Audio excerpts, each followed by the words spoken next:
Assalamualaikum teman-teman, bertemu lagi dengan Bu Anti. Kali ini kita akan belajar biologi. Pokok bahasan pertama yang akan kita pelajari adalah ruang lingkup biologi. Sebelum kita membahas apa itu ruang lingkup biologi, kita perlu mengingat dulu ya teman-teman, apa sih ilmu biologi itu? Dulu saat di SMP kita sudah pernah belajar tentang ilmu biologi. Jadi tentunya teman-teman masih ingat apa itu yang dimaksud dengan ilmu biologi? Apa itu biologi? Nah, biologi adalah ilmu tentang makhluk hidup dan hubungannya dengan lingkungan. Kemudian, ruang lingkup biologi. Ada 4 ruang lingkup di dalam biologi yang akan kita pelajari. Yang pertama adalah ciri-ciri sains, kemudian yang kedua adalah metode ilmiah, kemudian yang ketiga adalah tingkat organisasi kehidupan, dan yang keempat adalah cabang-cabang ilmu biologi. Yang pertama kita bahas ciri-ciri sains. Ada 6 ciri-ciri sains. Yang pertama, objek kajian makhluk hidup harus konkret. Konkret itu maksudnya adalah nyata. Misalkan benda itu bisa kita sentuh, kita raba, itu kita katakan sebagai bendanya adalah konkret atau nyata. Kemudian yang kedua, ini dikembangkan berdasarkan pengalaman empiris. Yang dimaksud empiris itu apa? Empiris itu adalah bisa dibuktikan. Kemudian berpikir logis, jadi masuk akal. Kemudian untuk mengkajinya ini harus menggunakan suatu langkah-langkah yang sistematis. Sistematis itu maksudnya urutan-urutannya adalah jelas, tidak boleh dibolak-balik ya.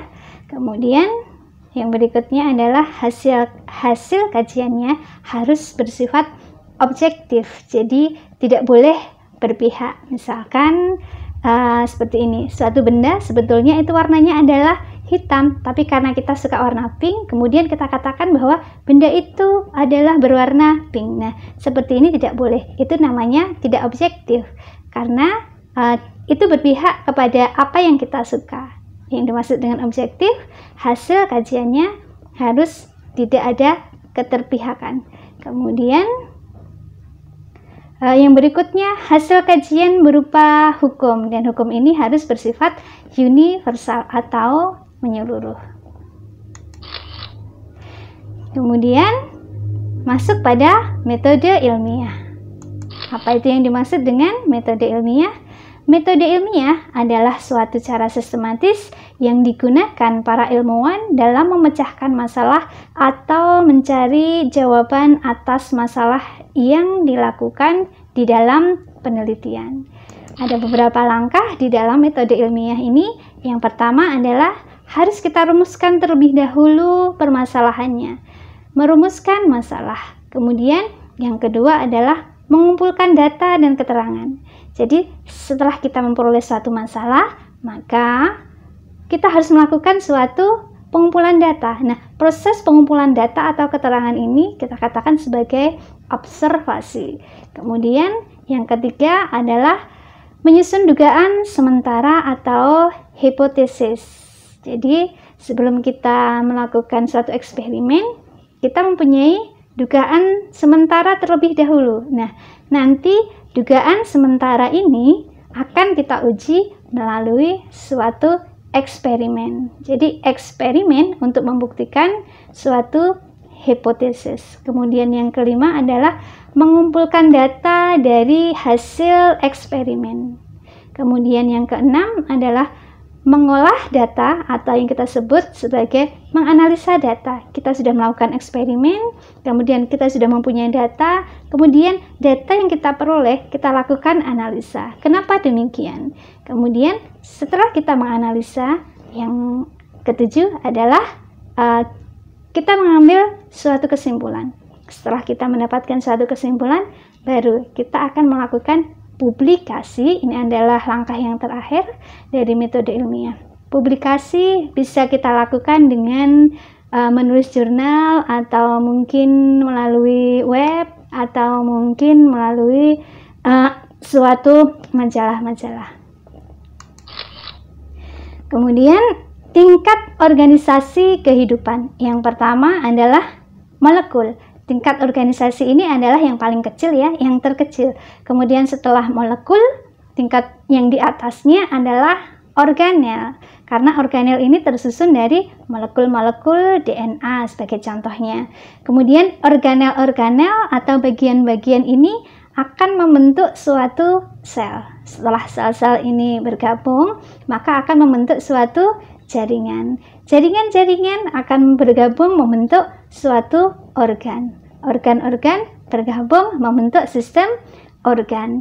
Kemudian dari sistem organ ini, sistem pencernaan, sistem pernafasan akan bergabung menjadi satu, membentuk organisme. Inilah yang kita katakan sebagai individu. Kemudian organisme-organisme yang sejenis berkumpul membentuk suatu populasi. Populasi ayam, kemudian populasi kuda, populasi rumput berkumpul membentuk suatu komunitas. Komunitas-komunitas ini akan menempati suatu tempat yang kita katakan sebagai ekosistem. Kemudian ada ekosistem darat, ada ekosistem laut, kemudian kita sebut sebagai bioma. Nah, bioma ini menempati di dalam suatu permukaan bumi, sehingga ini kita katakan sebagai biosfer.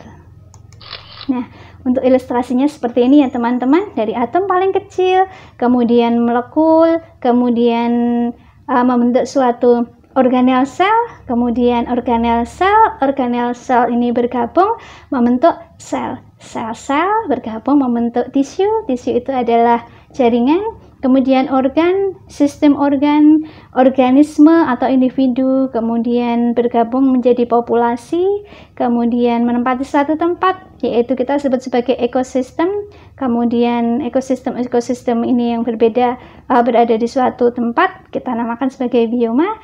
Dan untuk bioma di seluruh permukaan bumi kita katakan sebagai biosfer. Kemudian cabang ilmu biologi. Ada banyak sekali ya teman-teman untuk cabang ilmu biologi ini. Contohnya adalah biologi molekuler, kajian biologi pada tingkat molekul. Kemudian ada biokimia, ini ilmu tentang proses kimia yang terjadi di dalam tubuh makhluk hidup. Ini juga masih pada tingkat organisasi kehidupan molekul. Kemudian genetika, ilmu tentang pewarisan gen atau sifat. Kemudian ada sitologi, ini ilmu tentang sel. Kemudian histologi, ini adalah ilmu tentang jaringan. Kemudian anatomi, ini ilmu tentang bagian-bagian tubuh. Kemudian fisiologi, ini ilmu tentang fungsi kerja tubuh. Ini sudah masuk pada organ ya, seperti organ jantung, organ ginjal, seperti itu. Kemudian biologi perkembangan, ini ilmu tentang proses pertumbuhan dan perkembangan suatu organisme atau individu. Berarti ini sudah masuk pada tingkat organisasi kehidupan individu. Nah, bagaimana teman-teman? Ternyata belajar biologi itu sangat menyenangkan ya. Sampai ketemu lagi di video Bu Anti selanjutnya. Wassalamualaikum.